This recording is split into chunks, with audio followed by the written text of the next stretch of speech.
오늘은 연단에는 목적이 있다. 연단에는 목적이 있다라는 제목으로 하나님의 말씀을 증거하도록 하겠습니다.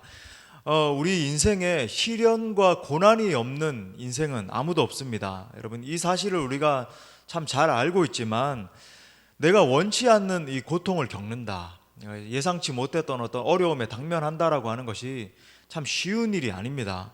때때로 우리는 참 내가 이런 고난까지 겪어야 되는가라고 생각하는 그런 고통을 겪을 때가 있습니다.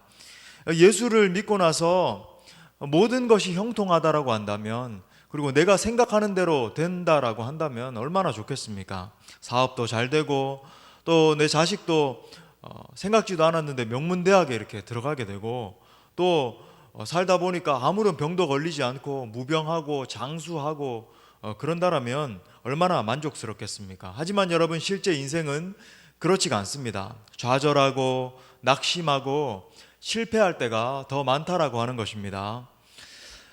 지금의 상황도 마찬가지인 것 같아요.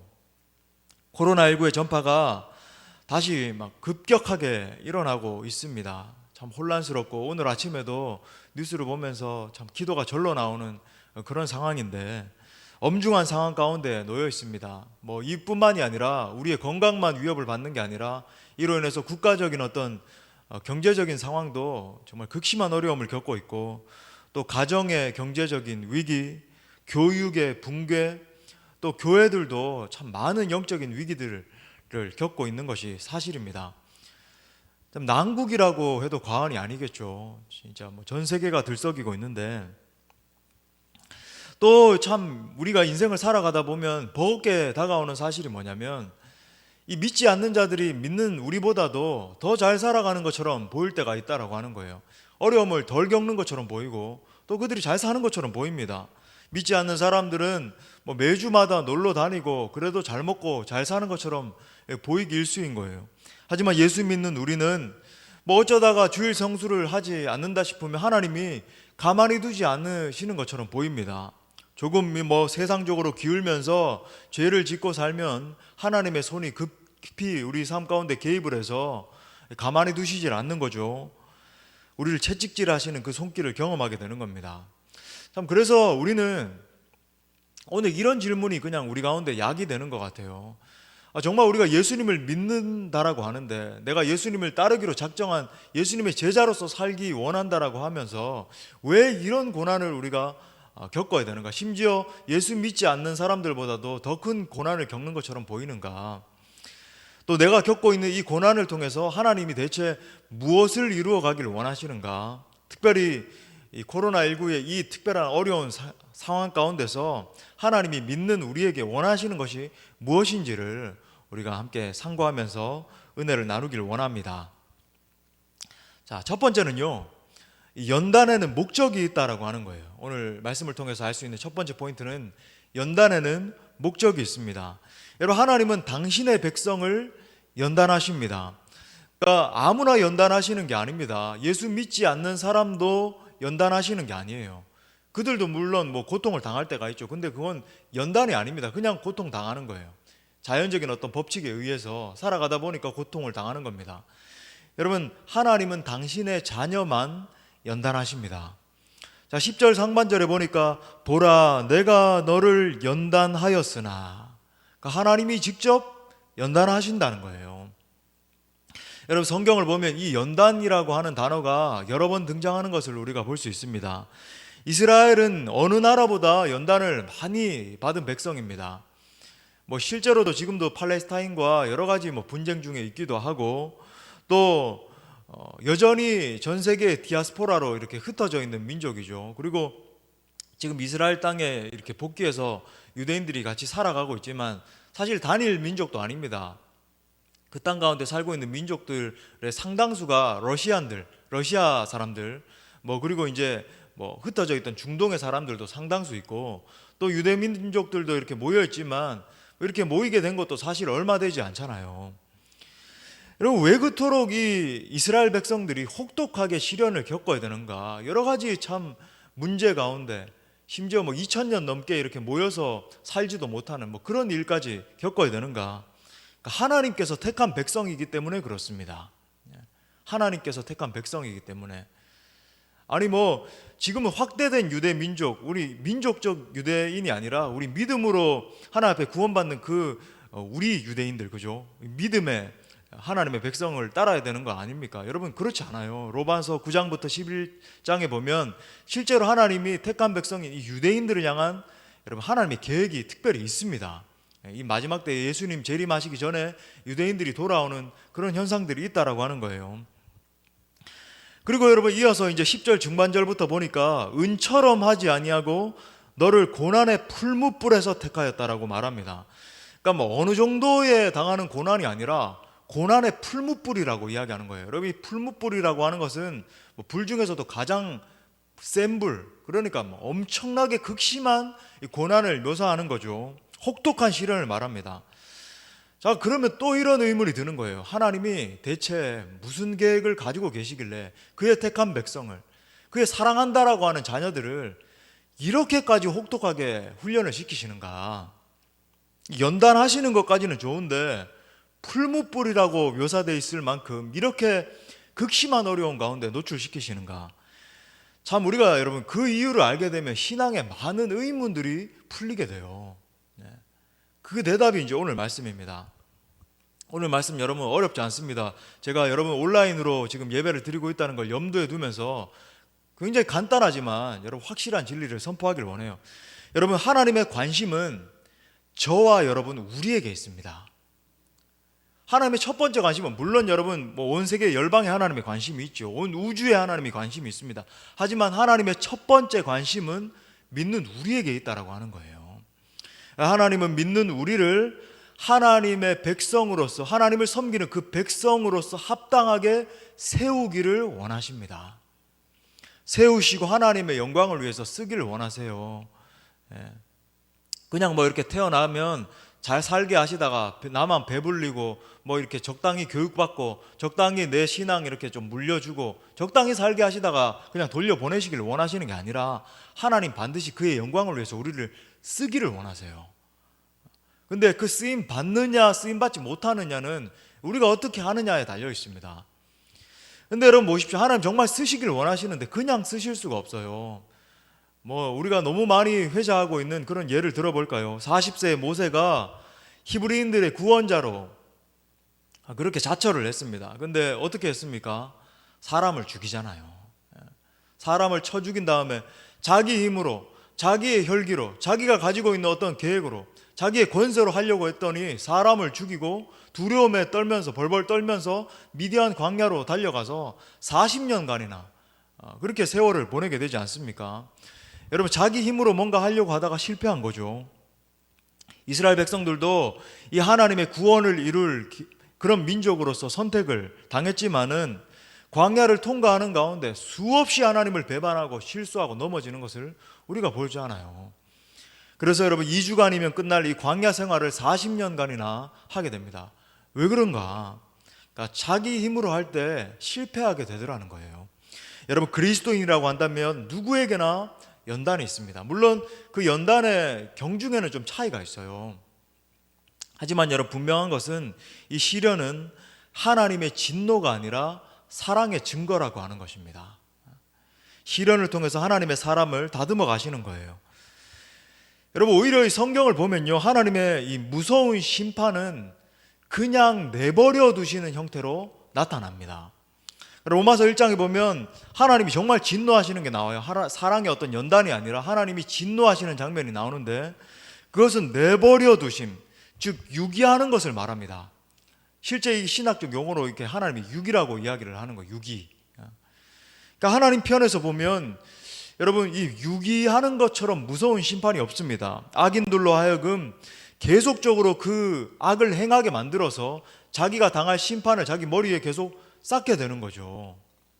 그래서 여러분 로마서 1장을 여러분 한번 나중에 예배 마치고 한번 읽어보십시오. 하나님이 유기하셨을 때 얼마나 악독한 그 범죄를 저지르게 되고 어떤 심판이 오게 되는지 묘사하고 있잖아요.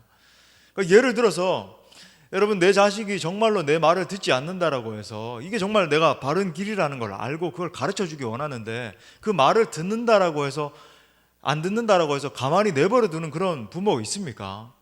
그런데 정말 훈계하다가 그냥 포기하는 거예요. 내버려 두게 되는 겁니다. 그렇다면 여러분 어떤 일이 벌어지게 될까요? 뭐 집을 나가든지 나가서 뭐 굶든지 뭐 패망해가지고 완전히 너덜너덜한 인생이 되든지 뭐 그렇게 내버려 둔다라고 한다면 여러분 사실 그건 끝인 거죠. 포기입니다. 말 그대로 사랑하지 않는 거예요. 너는 그냥 뭐 호적에서 파버린다라고 우리 뭐 흔히들 이야기하는 것처럼 완전히 끝난 겁니다. 그 인생은. 또 여러분 국가대표 선수가 예를 들어서 뭐 태릉 선수촌에 들어가게 된 거예요. 여러분 근데 그 국가대표 선수로 뽑힌 선수가 이 훈련 코치에게 들어가서 혹독한 훈련을 받고 트레이닝도 받고 여러 가지 그렇게 훈련을 받아야 국가대표 선수로 설 수 있는 것이지, 내 하고 싶다라고 한다라고 그래 너는 좀 쉬어라, 그냥 너는 그냥 네가 하고 싶은 대로 해라 한다라고 한다면 사실 그 사람의 이 선수 생명은 끝난 거라고 해도 과언이 아니지 않겠습니까? 여러분 마찬가지예요. 하나님의 가장 무서운 심판도 내버려 두심입니다. 유기하심이에요. 여러분 하나님이 우리의 삶 가운데 개입하셔서 연단하실 때는 정말 힘겨울 수 있습니다. 그렇지만 여러분 그 안에는 하나님의 선하신 손길이 숨어 있는 거예요. 하나님은 선하신 목적을 가지고 우리를 대하시는 분이십니다. 그러니까 여러분 생각해 보십시오. 하나님이 우리를 연단하신다라고 할 때에 시련은 당하지만 여러분 그 시련은 끝이 있는 시련이라고 하는 거예요. 그러니까 한계가 있는, 끝이 정해져 있는 시련이라고 하는 겁니다. 여러분 우리가 이걸 안다라고 할 때 넘어지지 않을 수 있는 거죠. 그리고 여러분 그 시련에는 반드시 분명한 목적이 있습니다. 우리로 하여금 하나님의 그 특별한 계획에 동참하게 하시려고 그 시련을 허락하시는 거예요. 선하신 하나님의 계획을 반드시 신뢰할 수 있기를 바랍니다. 큰 두 번째는요, 이 연단을 통과한 사람만이 쓰임 받는다는 겁니다. 우리 한번 따라합시다. 집에서도 연단을 통과한 사람이 쓰임 받는다. 여러분 시편 66편 10절에서도 이렇게 말해요. 오늘 말씀과 비슷한 고백을 합니다. 하나님이여 주께서 우리를 시험하시되 우리를 단련하시기를 은을 단련함 같이 하셨으며. 그러니까 연단의 구체적인 목적이 무엇입니까? 오늘 본문에 보면 하나님이 주시는 연단에는 적어도 두 가지 목적이 있다는 것을 우리가 발견하게 돼요. 첫 번째는요, 이 순금 같은 믿음을 만드시기 위함입니다.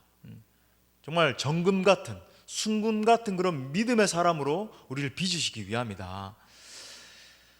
물론 우리가 이제 고통을 당하게 되면 이 고통이 주는 목적이 무엇인가, 이걸 이해하는 것이 여간 힘든 일이 아닙니다. 심지어 하나님에 대한 오해도 생길 수가 있어요. 에이 목사님 무슨 하나님에 대한 오해가 생깁니까? 뭐 그건 믿음의 사람이 아닌 태도 아닙니까? 그렇게 이야기하시는 분은 정말 극심한 어려움을 당하지 않아서 그렇게 말씀하실 수 있습니다. 여러분 인간이라고 한다면요, 누구나 정말 하나님이 살아 계시는가? 하나님이 대체 무엇을 하고 계시는가? 하나님 대체 나를 사랑하시는 게 맞는가? 라고 하는 의심이 들 정도로 여러분 극심한 어려움을 당할 때가 있어요. 그러니까 인간에 대해서 이해를 하기 시작하면 여러분 그 말을 이해하기 시작합니다. 어느 책 제목이 있잖아요. 하나님 저 당신께 실망했습니다. 필립 얀시의 책이죠. 그런 책 제목의 고백이 진짜 튀어나올 수 있다니까요. 하나님 저 당신께 실망했습니다. 왜 나처럼 하나님 뜻대로 살고자 하시는 사람에게 벌을 주시는가? 정말 이 신학적으로 정리가 안 되는 거예요. 우리 인간이 사실 정리가 되면 어느 정도 견딜 수 있잖아요. 신학적으로 좀 정리가 되는 겁니다. 그래, 이런 가운데서도 하나님의 주권이 있고 하나님 이런 가운데서도.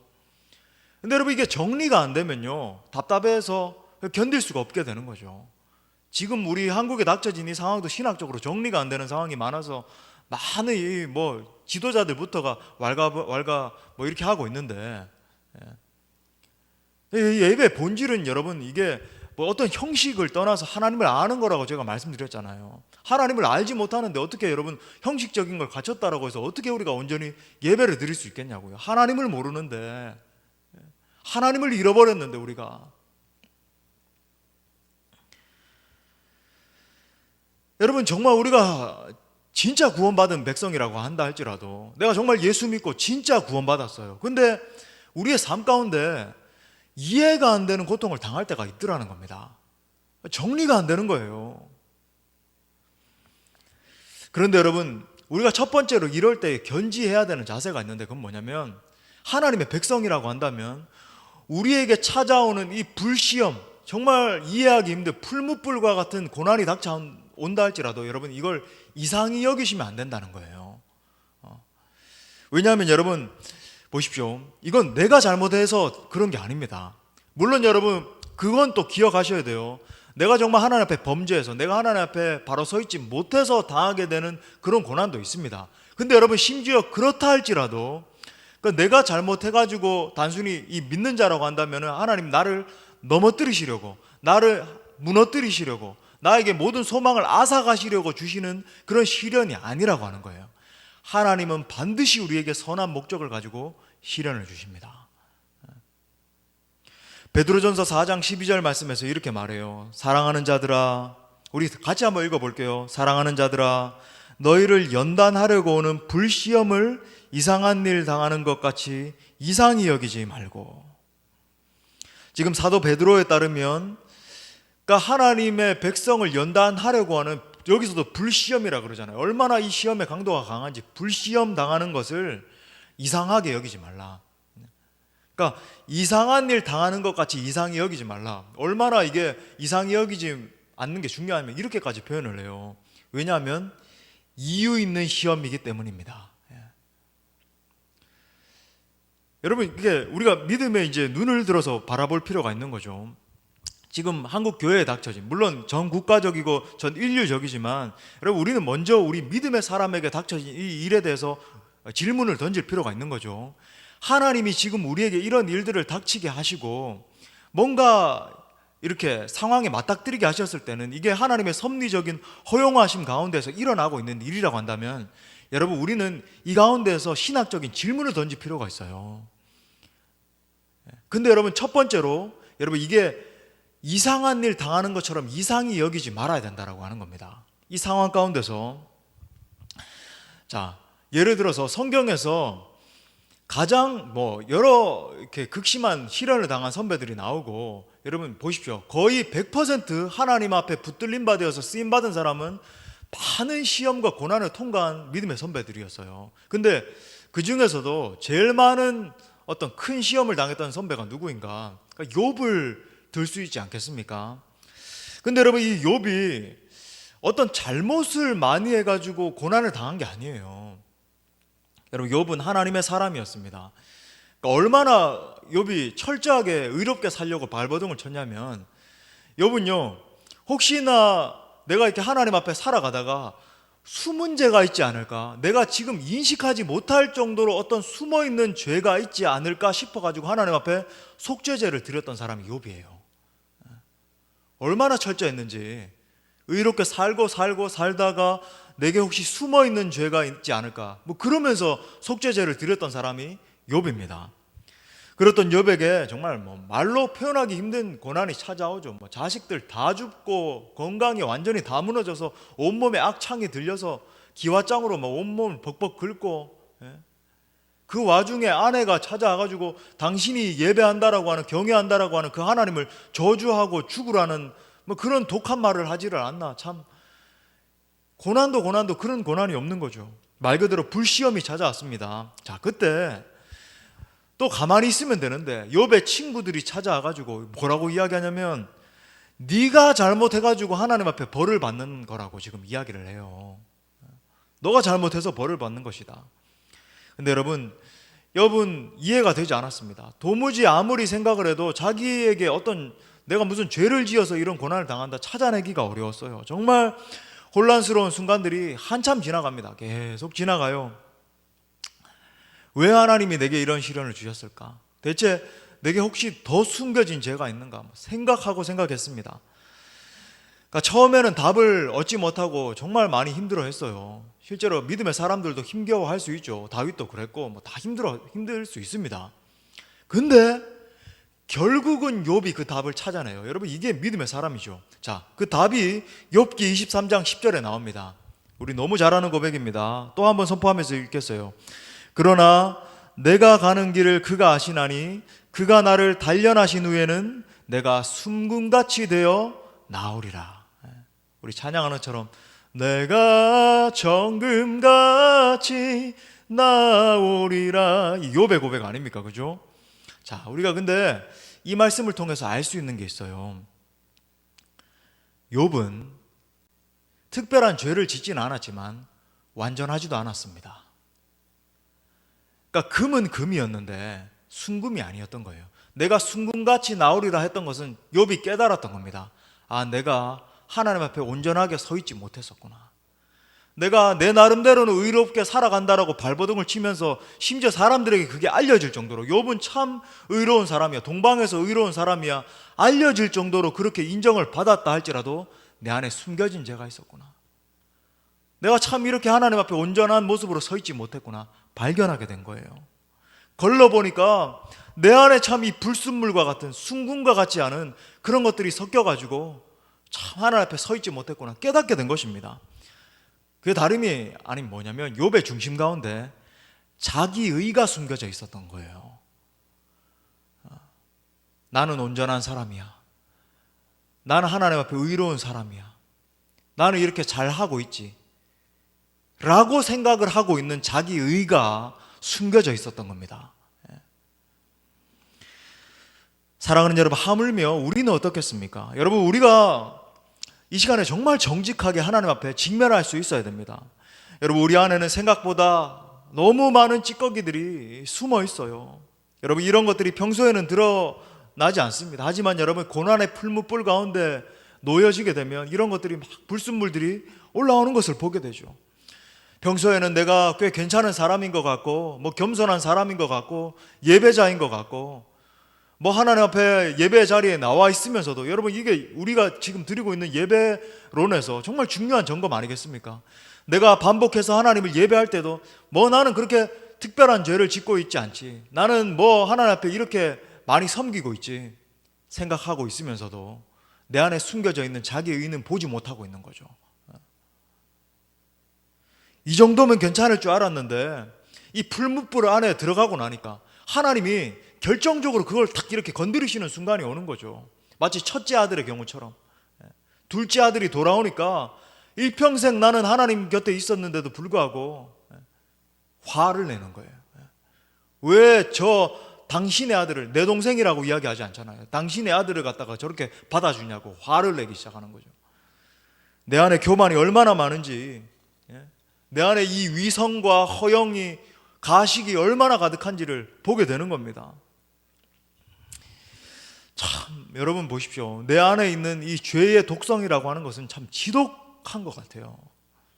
이 독성이 시도 때도 없이 흘러나와서 삶의 많은 부분을 더럽히는 것을 보게 됩니다. 또 여러분, 이 죄로 인한 찌꺼기들은 쉽게 제거되지 않아요. 우리 내면에 깊이 뿌리 내리고 있어서 웬만해서는 이게 녹아지지 않습니다. 예수 믿고 정말 오랜 시간 동안 하나님을 섬겼다라고 하면서도, 신앙생활을 했으면서도 불구하고 하나님이 다루셔야 되는 부분들이 너무 많더라는 거죠. 하지만 여러분 보십시오.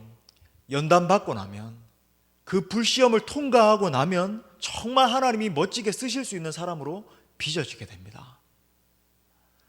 바로 그 연단의 과정에서 하나님께서 그 불순물들을 다루시기 때문이에요. 물론 이 연단 받을 때는 고통스럽습니다. 힘들어요. 정말 너무 힘겨워서 때로는 숨이 쉬어지지 않을 때도 있어요. 하지만 그 연단을 통과하고 나면 전혀 다른 인생으로 변화되게 되는 겁니다.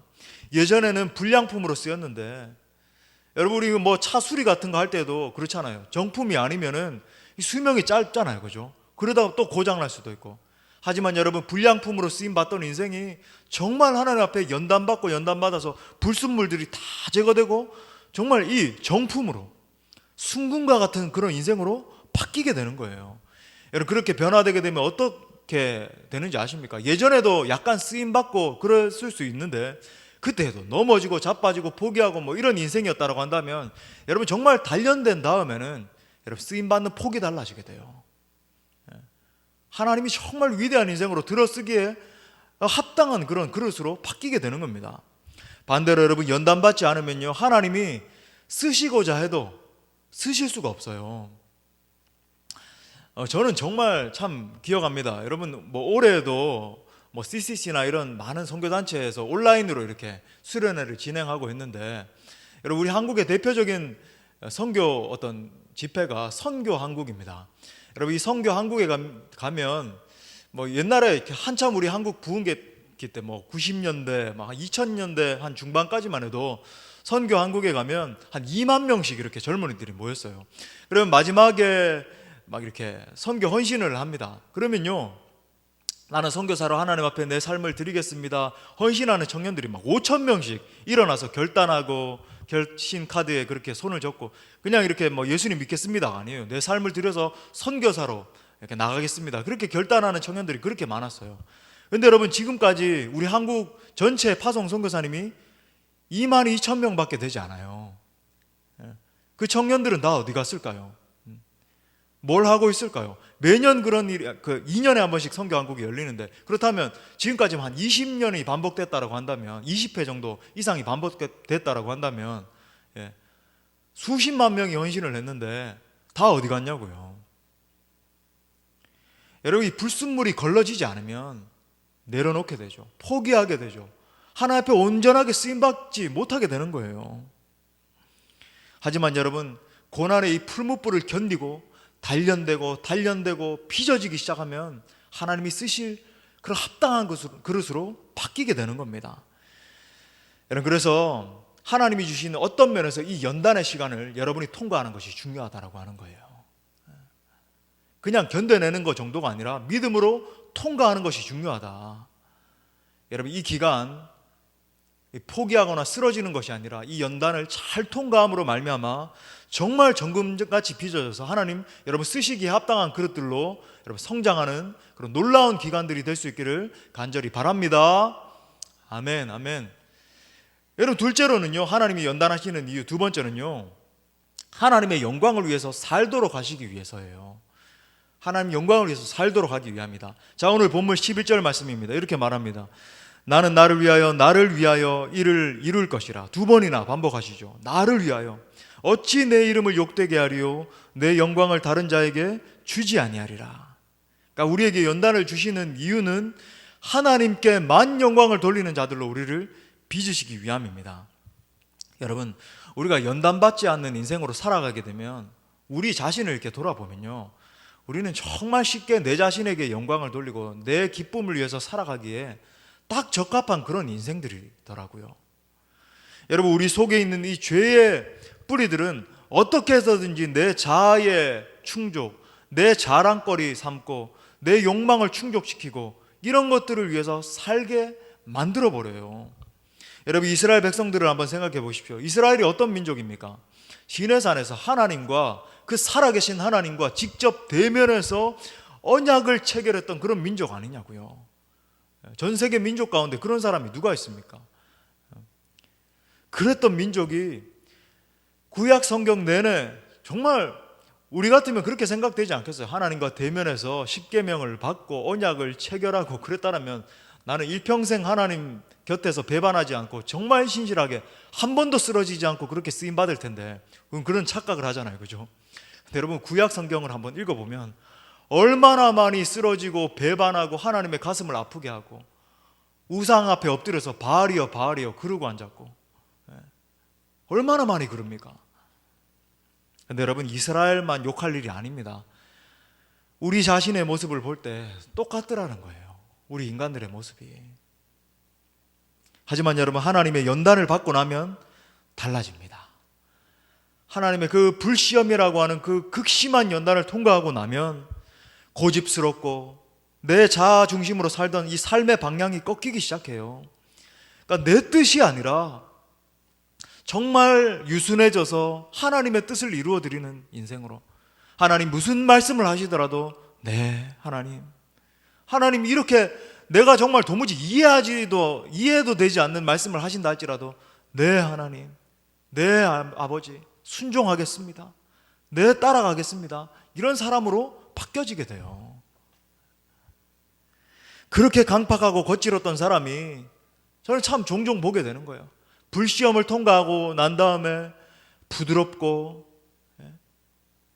하나님 말씀하시는 대로 그냥 네 하고 순종하고 정말 순수해지고, 두 가지 동기가 있는 게 아니라, 여러분 이 연단을 통과하기 전에 사람들을 보면 항상 이 두 마음을 품고 있는 걸 보죠.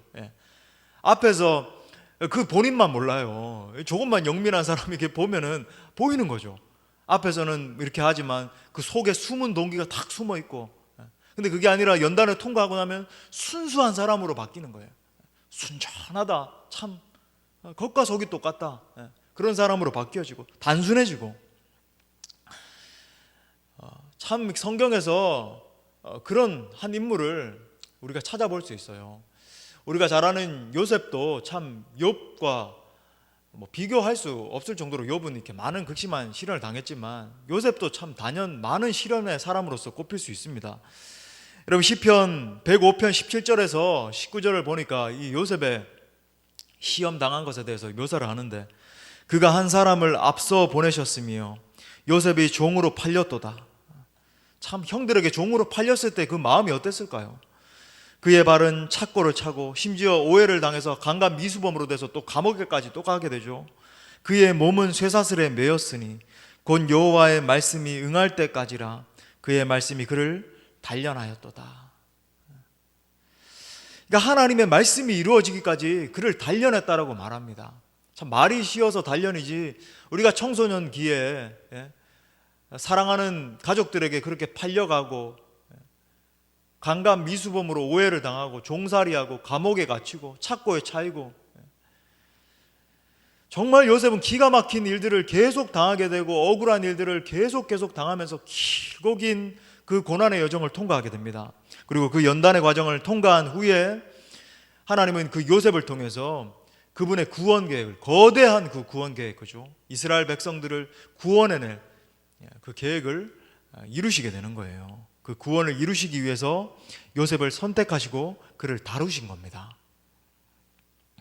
영적 카라반이 되라의 저자 이 김삼성 선교사님, 저도 만나 뵌 적이 있는데 참 멋진 분입니다.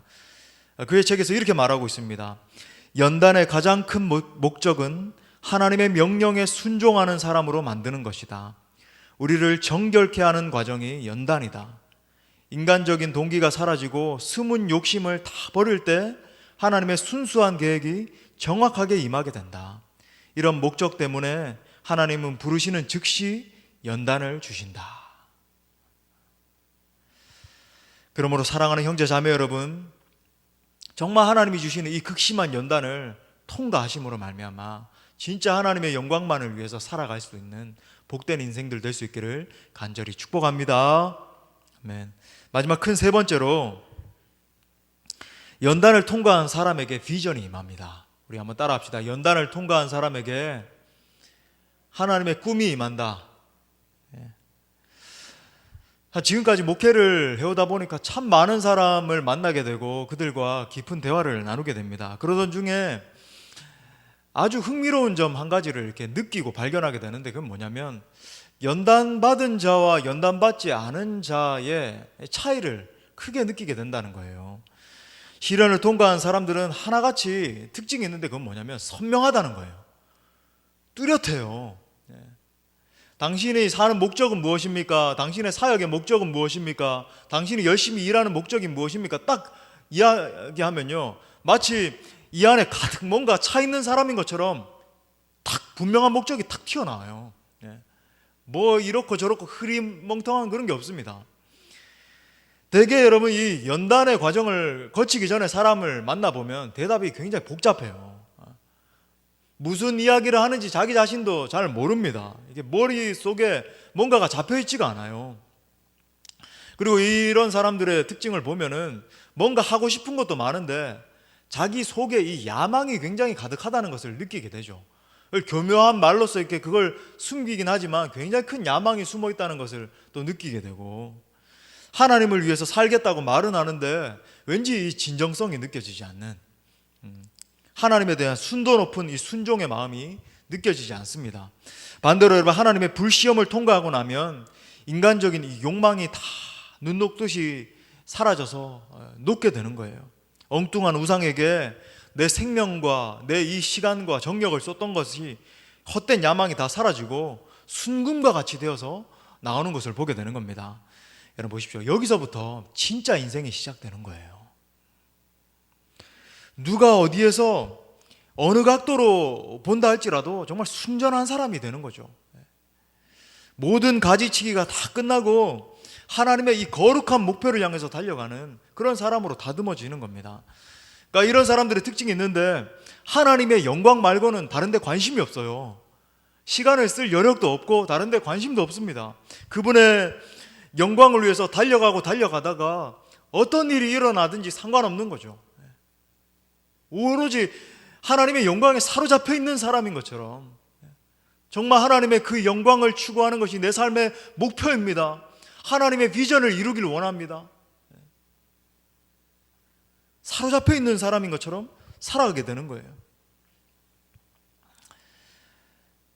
또 요셉을 생각하지 않을 수가 없는데 여러분 총리가 된 이 요셉이 형들을 만났을 때에 참 이 구절을 읽을 때마다 눈물이 나는 것 같아요. 얼마나 참 놀라운 고백이고 요셉을 정말 이렇게 깊이 읽으면 참 눈물이 나는데 얼마나 이 시련을 통과하면서 아름다운 사람으로 빚어졌는지를 느낄 수 있는 구절입니다. 창세기 50장 20절 말씀 이렇게 말해요. 당신들은 나를 해하려 하였으나 하나님은 그것을 선으로 바꾸사 오늘과 같이 많은 백성의 생명을 구원하게 하시려 하셨나니. 참 얼마나 놀라워요. 분명한 것은요, 이 요셉으로 하여금 이렇게 많은 시련을 당하게 한 것은 이 형들입니다. 형들이 만약에 팔지 않았다라고 한다면 아버지 야곱 밑에서 어느 정도 안정적으로 그죠? 그렇게 자랐을 수 있어요. 형들의 질투는 당했을 수 있을지 몰라도 안정적으로는 자랐을 수 있습니다. 분명히 형들 때문에 일어난 일이에요. 근데 하지만 여러분 보십시오. 하나님의 연단을 통과하고 나니까 요셉이 뭐라고 말합니까? 이 모든 것이 사실 하나님이 우리를 구원하시기 위한 하나님의 계획이었다라고 하는 거예요. 얼마나 아름다운 시각이 바뀝니까? 이런 고백이 가능했던 것은 시련을 통과하는 가운데 깎여가지고 하나님의 구원 계획을 정확하게 바라볼 수 있는 눈이 열렸기 때문에 이렇게 된 거예요. 하나님의 계획과 의도를 정확하게 간파하게 된 것입니다. 참 이런 요셉의 삶을 보면서 말씀을 준비하는데 떠오르는 식구가 하나 있더라고요. 어느 시인이 이렇게 노래했습니다. 상처는 별이 되고 눈물은 사명이 된다. 상처는 별이 되고 눈물은 사명이 된다. 하나님의 거룩한 목적 안에서 경험한 모든 아픔들은 상처로 남는 것이 아니라 사명으로 바뀌게 되는 것입니다. 이 시련이 크다라고 하는 것은요, 그만큼 하나님이 주시는 이 사명이 크다는 것을 이야기해요. 시련이 크면 클수록 하나님 주시는 그 사명이 큰 겁니다. 여러분, 이 시련을 통해서 연단받은 사람의 또 한 가지 특징이 있는데 하나님을 향해서 한 가지 마음을 품게 된다라는 거죠. 두 마음, 세 마음이 아니라 one thing, 한 가지 마음, 오로지 그 하나님 주시는 그 한 가지 마음에 마음을 쏟게 된다. 내 마음의 불순물들이 다 녹아버리고 세상의 소원들이 다 사라지게 됩니다. 그리고 오직 하나님의 영광, 하나님의 비전을 추구하는 마음을 품게 돼요. 참 부족하지만 저도 참 많은 시련의 시간들을 통과해 오면서 한 가지 하나님 마음이 주신 것 같아요. 저도 지금도 참 이렇게 부족하기 짝이 없고 참 여러 가지 내 안에 다듬어져야 되는 부분들이 또 많이 있구나 느끼는 그런 참 부족한 종입니다만은 한 가지 소원은 확실합니다.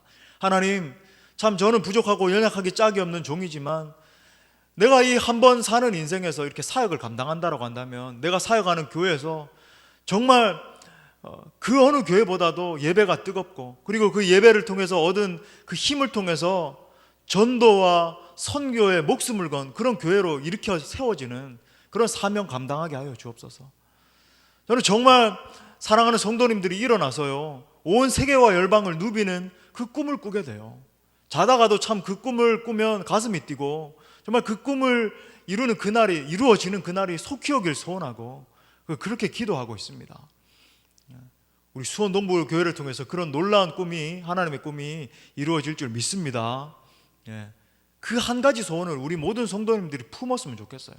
다른 것들에 기웃기웃하는 게 아니라 하나님, 정말 하나님 폭발적인 예배의 부흥을 주셔서 하나님 그 동력을 가지고 전도하고 선교하는, 정말 온 열방을 5대한 6대주를 누볐으면 좋겠어요.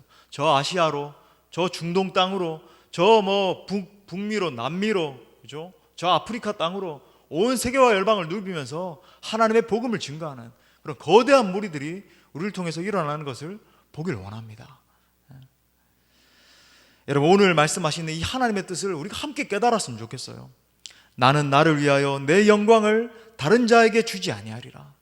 이 세상에 수많은 이방신들이 존재하는데 그 영광을 그 이방신들에게 빼앗기는 것이 아니라 하나님만이 찬양과 경배를 받으시기에 합당하신 그 하나님이십니다. 여호와 하나님만이 우리가 바라봐야 될 그 진짜 하나님이십니다. 온 열방 가운데 선포하게 되는 그 비전이 우리를 통해서 이루어졌으면 좋겠다는 거예요. 우리의 전생애가 오직 주님만을 섬기도록 우리를 부르고 계십니다. 그러므로 연단을 통과함으로 말미암아 여러분 개개인도 그리고 우리 공동체도 연단을 통과함으로 말미암아 오직 하나님의 영광, 하나님의 비전만 추구하는 그런 우리 복된 인생들로 변화될 줄 믿습니다. 말씀의 결론을 맺겠습니다. 참 우리가 어려운 때를 걸어가고 있는 것이 사실입니다. 참 저도 힘겨워요. 참 이게 여러 가지 참 이렇게 상황대로 돌아가는 것을 보니까 참 힘겹고 어떻게든 우리 성도님들을 이렇게 격려하고 이렇게 일으키길 원하는데 쉽지 않은 상황인 게 사실이에요. 또 우리 성도님들도 직장에서 가정에서 정말 힘드신 거 알고 있습니다. 하지만 여러분, 똑같은 어려움을 겪는다 할지라도 믿음의 사람은 믿지 않는 사람들과 달라야 되죠. 뭐가 달라야 됩니까? 여러분, 하나님은요 예수님을 믿기로 작정한 저와 여러분, 예수님의 제자 되기로 작정한 저와 여러분에게 특별한 계획을 가지고 계십니다. 여러분, 세상에 많은 사람들과 달라요. 이걸 아셔야 됩니다. 여러분을 향해서 하나님은 특별한 계획을 가지고 계세요. 그래서 하나님께만 영광 돌리는 인생을 살게 하기 위해서 연단을 주시는 겁니다. 우리의 내면에 있는 이 온갖 불순물들을 제거하셔서 정말 여러분의 인생을 정금과 같이 쓰시기 위해서 연단을 주신다라고 하는 거예요. 여러분 기억하십시오. 세월이 흐르고 그냥 나이 먹게 되면은 멋진 인생으로, 행복한 인생으로 변화되는 게 아닙니다. 저절로 쓰임받는 인생이 되는 게 아니에요. 하나님이 빚어가십니다. 그리고 그 하나님의 빚어가심 속에서 내 인생을 향한 하나님의 계획을 붙드는 인생이 돼야 돼요. 거부할 수 있잖아요. 우리가 하나님 자유의지를 주셨기 때문에 그 계획을 붙드는 인생으로, 그 계획에 참여하는 인생으로 달려나가야 된다고 하는 거예요. 여러분, 이 말이 의미하는 것은 하나님이 저와 여러분을 그냥 편안하게 두시지 않는다는 뜻이에요. 여러분 기억하십시오. 이 말씀을 좀 새기세요. 하나님은 저와 여러분을 편안함의 자리로 부르신 것이 아닙니다. 그냥 편안하게 잘 먹고 잘 살도록 그렇게 부르신 게 아니라고 하는 겁니다. 여러분, 우리가 하나님의 계획 안에 들어와 있다라고 하는 것은 어떤 형태로든 하나님이 우리를 다루신다라고 하는 말이에요. 다듬으신다, 훈련시키신다, 연단시키신다 라고 하는 뜻입니다. 그러므로 하나님이 허락하신 시련은 우리를 다듬으시기 위한 하나님의 필연적인 어떤 과정이라고 하는 거예요. 하나님의 목적을 위해서 온전히 쓰임받기 위해서 거쳐야 될 과정인 것입니다.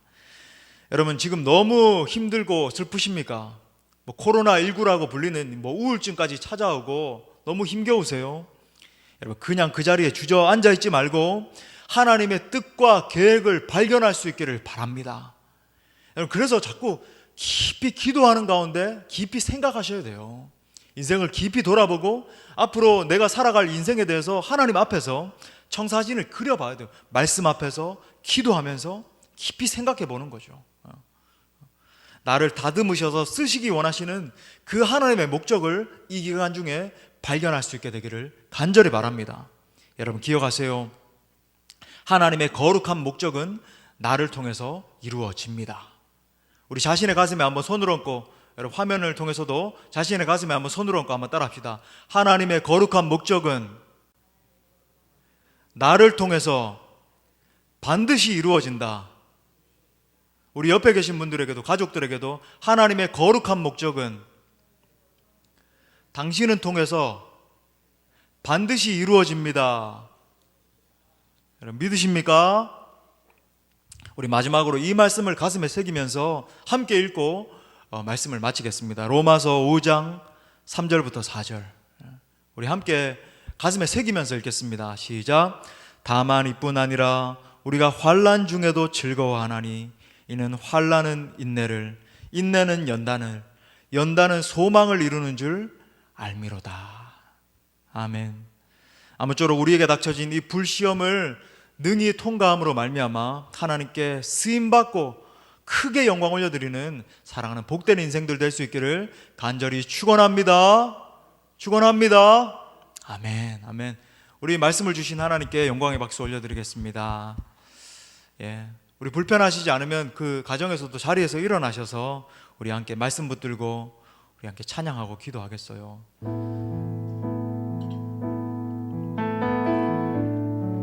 주가 보이신 생명의 길, 주님과 함께 쓰임받기를 원합니다. 우리 함께 고백하겠습니다. 주가 보이신 생명의 길, 나 주님과 함께 상한 마음을 들이며 주님 앞에 나가리. 나의 의로움이 되신 주 그 이름 예수, 나의 힘이 되신 이름 예수. 나의 길, 나의 길 오직 그가 하시나니. 나를 단련하신 후에 내가 정금같이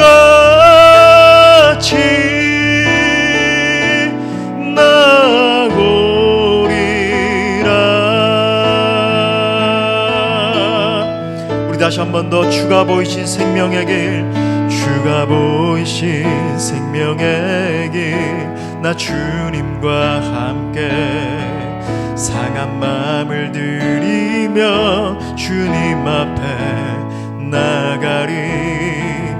나의 의로움이 되신 주 그 이름 예수, 나의 길이 되신 이름 예수.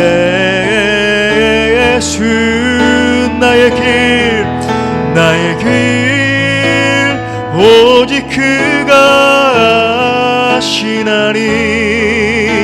나를 단련하신 후에 내가 정금같이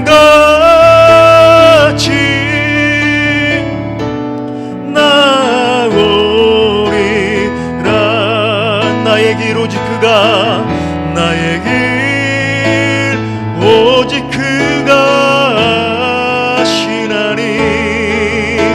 나를 단련하신 후에 내 안에 불순물들이 제거되고 내가 정금같이 나오리라.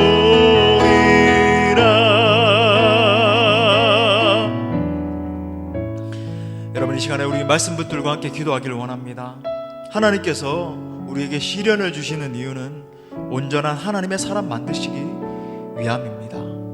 불순물이 가득한 우리가 다듬어지지 않으면 쓰임받을 수 없기 때문에, 순종의 사람으로 쓰임받을 수 없기 때문에 연단을 주시는 거예요. 정말 그렇다고 한다면 우리가 간절한 마음으로 말씀 붙들고 기도하기를 원합니다.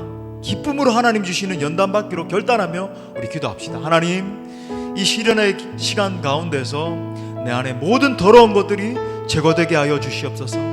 철저히 연단받고 새롭게 되어서 하나님의 영광만을 위해서 살게 하여 주옵소서. 내 인생을 통해서 하나님의 비전을 이루게 하여 주옵소서. 또한 이 모든 시련을 이길 수 있는 힘과 능력을 더하여 주시옵소서. 성령의 능력으로 우리의 중심 가운데 임하여 주옵소서. 우리 동성으로 함께 기도하며 나아갑니다. 기도합니다. 주여, 하나님, 기도하며 나아가